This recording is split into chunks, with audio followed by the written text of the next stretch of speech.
Tingnan mo ako may artesana.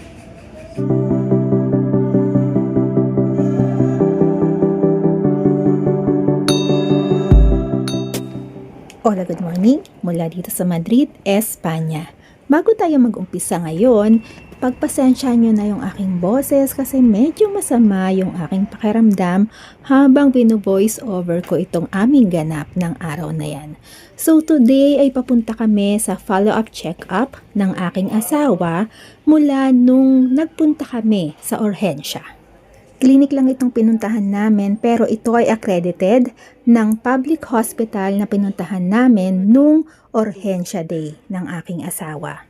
Sobrang systematic ng healthcare system nila dito kaya pagpasok namin kanina dito sa clinic ay ininsert lang ng aking asawa yung kanyang card, yung kanyang health card para makita namin yung kanyang sita at the same time inantay din namin na lumabas yung kanyang turno na papel na palatandaan na yun yung aming titingnan kapag ka-turn na niya.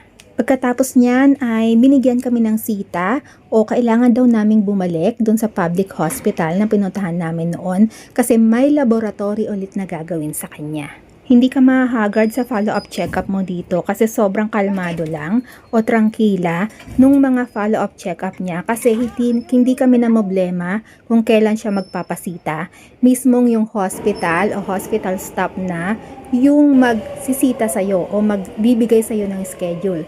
Malalaman mo na lang na meron kang schedule, medical appointment, through your phone. Ipapadala yon sa iyong phone at ipapakita mo na lang yon pagdating mo sa mismong lugar kung saan ka may sita. Konting recap ng urhensya na nangyari sa amin nung nakaraan. So nung nakaraan nga ay dinala ko ng early morning yung aking asawa sa Hospital Klinico, isa siyang public hospital kasi nga ay namilipit sa sakit sa kanyang kaliwang tagiliran yung aking asawa.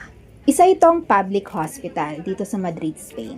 Sa isip ko noon, ine-expect ko na baka mahaba ang pila, magulo o matagal ang proseso.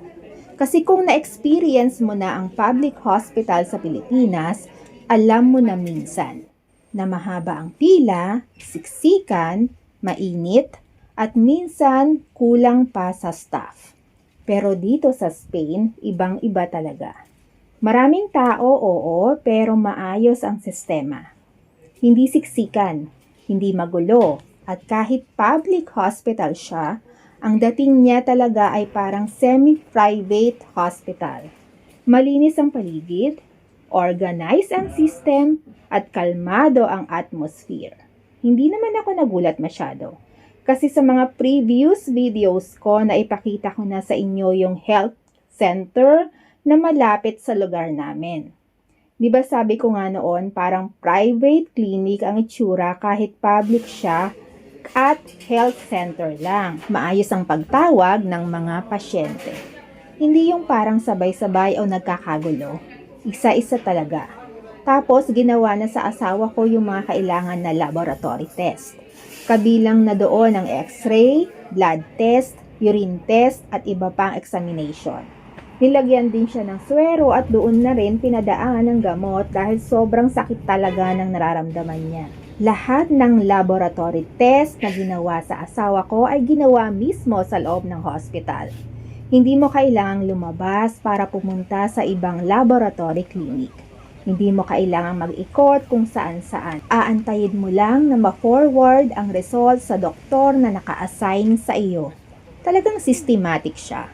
Hindi ka stress, hindi ka pagod, hindi ka malilito kung saan ka pupunta. Sa lahat ng test na ginawa sa kanya, x-ray, blood test, urine test, emergency check, swero, gamot sa hospital, etc. etc. Lahat ng yon libre. Wala kaming binayaran kahit €1. Dito sa Spain, iba ang mindset. Healthcare is treated as basic human right. Hindi pribilehiyo, hindi luxury. Kaya kung legal ka dito sa Spain at may access ka sa healthcare system, malaking blessing talaga yon. Hindi ibig sabihin na perpekto ang sistema kasi may waiting time pa rin minsan. Pero kung pag-uusapan ng access sa healthcare, Masasabi ko talaga na napakalaking tulong nito sa mga migrant na tulad namin. Pagkatapos namin sa hospital, hindi na namin kailangang antayin yung result ng kanyang laboratory ngayon kasi ifo-forward na lang yon sa doktor niya. At aantayin na lang namin through my husband phone kung kailan ulit ang next sita niya o next appointment niya.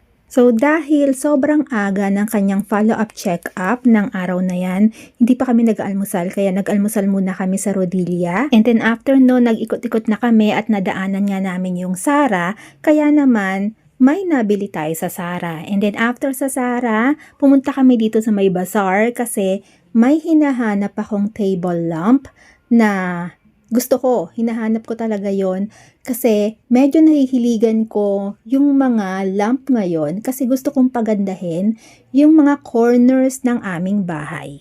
Marami kang makikita dito sa bazaar na magagandang item talaga. Magaganda naman yung mga lamp na nakita ko pero hindi yun yung exact na lamp na hinahanap ko. And then after namin sa bazaar, dumaan kami dito sa Lidl kasi magkatabi lang naman sila.